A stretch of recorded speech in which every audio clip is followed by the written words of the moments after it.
ZEE5 ಇರುವಾಗ ನೀವು ನಿಮ್ಮ ನೆಚ್ಚಿನ ಶೋಗಳನ್ನ ಎಂದಿಗೂ ಮಿಸ್ ಮಾಡಿಕೊಳ್ಳುವುದಿಲ್ಲ. ಅದು ಸಂಪೂರ್ಣ ಉಚಿತವಾಗಿ. ನಾನ್ ನಿನಗೆ ಒಂದು ಟಾಸ್ಕ್ ಕೊಡ್ತೀನಿ. ದಿನ ಬೆಳಗ್ಗೆ ನೀನ್ ಬಂದು ನನಗೆ ಗುಡ್ ಮಾರ್ನಿಂಗ್ ಅಂತ ವಿಶ್ ಮಾಡ್ತೀಯ. ನಾಳೆ ಬೆಳಗ್ಗೆ ಬಂದು ಗುಡ್ ಮಾರ್ನಿಂಗ್ ಶ್ರಾವಣಿ ಅಂತ ಹೇಳ್ಬೇಕು. ಸುರೇಂದ್ರ, ವೀರು ನಿನ್ನ ಫಾರ್ಮ್ ಹೌಸ್ಗೆ ಹೋಗಕ್ಕೆ ಹೇಳಿದ್ನಲ್ಲ, ಉತ್ಸವಕ್ಕೆ ಏನ್ ಬೇಕು ಅಂತ ನನಗೆ ಗೊತ್ತಿದೆ. ನಾನು ಇವತ್ತೇ ಹೋಗಿ ಎಲ್ಲ ವ್ಯವಸ್ಥೆ ಮಾಡ್ತೀನಿ. ಬೇಡಕ್ಕ, ನಾನೇ ಹೋಗ್ತೀನಿ. ನಾನು ವೀರು ಹತ್ರ ಮಾತಾಡ್ಕೋತೀನಿ.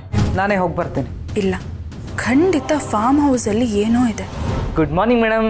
ಸುಬ್ಬು, ನೀ ಟಾಸ್ಕ್ ಅಲ್ಲಿ ಸೋತೋಗ್ಬಿಟ್ಟೆ. ನಿನ್ನ ಆಚೆ ಸುತ್ತಾಡ್ಸಕ್ ಕರ್ಕೊಂಡು ಹೋಗ್ಬೇಕು.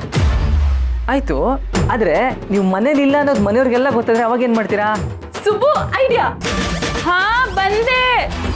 ಆದ್ರೆ ಅವ್ರು ಕೂಗ್ದಾಗ ಇದೆಲ್ಲ ಪ್ಲೇ ಆಗ್ಬೇಕಲ್ಲ. ಅಷ್ಟೇನಾ? ZEE5 ಆಪ್ ಡೌನ್ಲೋಡ್ ಮಾಡಿ ಎಲ್ಲಾ ಸಂಚಿಕೆಗಳನ್ನು ಸಂಪೂರ್ಣ ಉಚಿತವಾಗಿ ನೋಡಿ.